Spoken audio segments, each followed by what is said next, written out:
नमस्कार, स्वागत है आप सभी का कॉम्पिटिटिव इंग्लिश ट्यूटोरियल के यूट्यूब चैनल पर और मैं हूं सतीश कुमार मिश्रा। विगत 3 रोज से बुरी तरीके से मैं व्यस्त था अपने विद्यालय के बच्चों के और अपने कोचिंग के बच्चों के रजिस्ट्रेशन और चॉइस फिलिंग में जो ई काउंसलिंग की पहली प्रक्रिया थी उसको पूरा करना जरूरी था।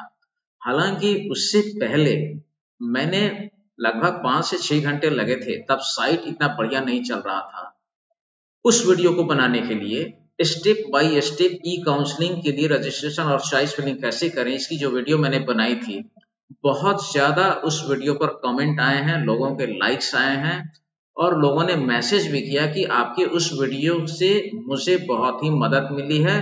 थैंक्स गिविंग मैसेज था, व्हाट्सएप भरा हुआ था उसकी वजह से, और लोगों ने एक अपना खुशी जाहिर की और मुझे भी अच्छा लगता है सुनकर के जब मैं कोई काम करूं और उससे आपका भला होता हो और आपको फायदा होता हो, तो अपने उस मेहनत की सार्थकता भी नजर आती है। खैर, ये तो हुई। अब तो साइट अच्छा चल रहा है और सभी लोग जो है सो लगभग लगभग चॉइस फिलिंग का काम, जिनके एक बच्चे अपने हैं, लगभग लगभग कर चुके हैं। जब मैं अपने विद्यालय के सभी बच्चों का आज कर लिया, उसमें मुझे 3 दिन का समय लगा। अर्ली इन द मॉर्निंग जगना और उस समय से लेकर के देर रात तक लगातार लगे रहना। दिन में साइट स्लो हो जाता है, पर early in the morning site अच्छा चलता है। तो मैं अभी भी कहूंगा कि जिन लोगों की अभी तक नहीं हो पाए हैं, तो वो निश्चित रूप से अभी भी समय है, 2 दिन का, 24 को 11 बजे तक का समय है, तो उससे पहले आप इसको कर लें, विलंब ना करें। आज के वीडियो में मैं 2 बहुत महत्वपूर्ण विषय पर बात करने वाला हूँ। पहला ये है कि ई काउंसलिंग में किसी भी बच्चे को जो सीट अलॉटमेंट होता है, उसके पीछे का जो कुछ इम्पोर्टेंट फैक्टर होते हैं, वो क्या है? तो पहले उन इम्पोर्टेंट फैक्टर्स के बारे में हम जानेंगे, और दूसरा कि एनटीए और एसएस का जो रोल होता है, वो क्या होता है इसमें, और एआईएसएसई और एआईएसएसएसी, इसका क्या अंतर है, और दोनों एनटीए और एसएस का इस प्रक्रिया में क्या योगदान है। तो इस पर हम विस्तार से बात करने वाले हैं और इस विषय पर मैं आपसे चर्चा करूं उससे पहले मैं आपसे ये कहूंगा कि यदि आप इस चैनल पर नए हैं तो प्लीज सबसे पहले इस चैनल को आप सब्सक्राइब करें और बेल नोटिफिकेशन पर ऑल प्रेस करना बिल्कुल भी ना भूलें, ताकि आने वाले अन्य सभी ई काउंसलिंग से संबंधित महत्वपूर्ण जानकारियों वाली वीडियो का नोटिफिकेशन आपको सबसे पहले मिल सके और आप परेशान होने से बचें यदि आप पहली बार अपने बच्चे का रजिस्ट्रेशन और चॉइस फिलिंग करवा रहे हैं। तो आज हम बात करने वाले हैं कि आखिर वे कौन-कौन से फैक्टर हैं जिसके आधार पर किसी बच्चे को सीट अलॉटमेंट होता है। तो यहाँ एक चीज है कि ये seat to the highest possible choice of school is allocated to the candidate in e-counseling considering some of the important following factors। वो फैक्टर्स क्या हैं? तो इसमें जो सबसे पहला फैक्टर है वो होता है domicile of the candidates home state और other state as described in AISSE information bulletin. आपको उसके लिए AISSE का इंफॉर्मेशन बुलेटिन ये आपको एनटीए के पोर्टल पर ही मिल जाएगा। तो उस साइट में अगर आप जाएंगे तो वहां से आप इस इंफॉर्मेशन को हासिल कर सकते हैं उस बुलेटिन। तो ये कोई बहुत छुपी हुई बात नहीं है, आपको एनटीए के साइट पर ही मिल जाएगा। इंफॉर्मेशन में जाएंगे, इंफॉर्मेशन बुलेटिन में। यानी जो पहला फैक्टर है वो कैंडिडेट का डोमिसाइल फैक्टर होता है। आप होम स्टेट के लिए आप अप्लाई कर रहे हैं या अदर स्टेट कैटेगरी के रूप में, तो ये पहला फैक्टर होता है सीट अलॉटमेंट में, इसको देखा जाता है। क्योंकि किसी भी स्टेट में होम स्टेट कैटेगरी में 67% सीट रिजर्व होता है होम स्टेट के बच्चों के लिए और 33% होता है अदर स्टेट। तो ये 2 कैटेगरी बहुत इंपॉर्टेंट होता है।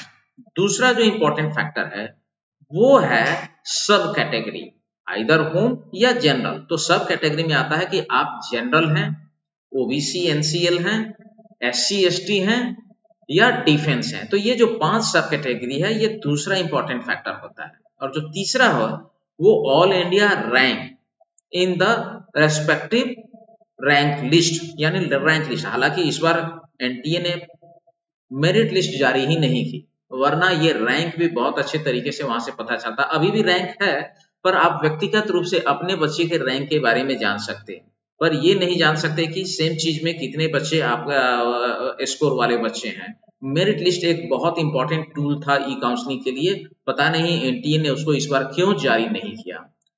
तीसरा जो इंपॉर्टेंट फैक्टर होता है, order of preference of school selected bye candidate, यानी आप जो 10 चॉइस दे रहे हैं एग्जिस्टिंग सैनिक स्कूल का या 14 दे रहे हैं, तो उसमें आपका ऑर्डर ऑफ चॉइस क्या है, यानी एक नंबर आपने क्या रखा है।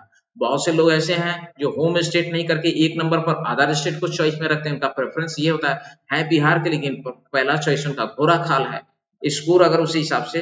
तो ये भी एक इंपॉर्टेंट फैक्टर है, अपने स्कूल का जो चॉइस का प्रेफरेंस है वो क्या है, एक नंबर में क्या है, 2 नंबर क्या है, 3। तो निश्चित रूप से आपके प्रेफरेंस को भी देखा जाता है। और जो पांचवा फैक्टर है इसके लिए, वो होता है availability of seats in different seats category और seat quotas for which the candidate is eligible.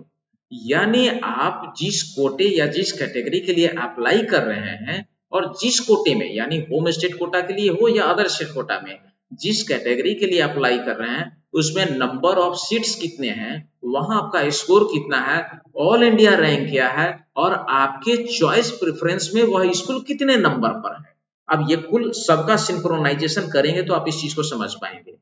और छठा जो होता है, कुछ और रूल्स होते हैं, एसओपी जब आप इसको पढ़ेंगे वहां मिलेगा। तो ये तो 5 इंपॉर्टेंट चीज हो गई। अब बात आती है कि एनटीए और एसएस इसका रोल क्या है एआईएसएसई में। तो एक चीज हमेशा याद रखिए, एनटीए का फुल फॉर्म है नेशनल टेस्टिंग एजेंसी, जो कि एआईएसएसई को कंडक्ट करती है। और एआईएसएसई क्या है, एआईएसएसई दरअसल इसका फुल फॉर्म है ऑल इंडिया सैनिक स्कूल एंट्रेंस एग्जामिनेशन।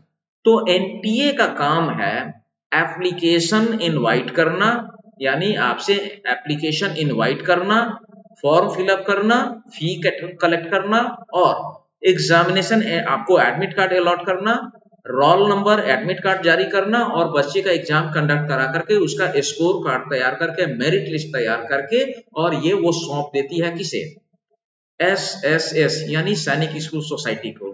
तो एआईएसएसई जो हो चुका ऑलरेडी 28 जनवरी को, वो एग्जामिनेशन का नाम हो गया और वो कंडक्ट करती है एनटीए। अब बात आती है एआईएसएसएसी, जिसे अभी हम और आप जहां पर सारा काम कर रहे हैं, यानी चॉइस फिलिंग के लिए रजिस्ट्रेशन और ई काउंसलिंग। तो ये एआईएसएसएसी जो है ये कंडक्ट करती है एसएसएस यानी सैनिक स्कूल सोसाइटी।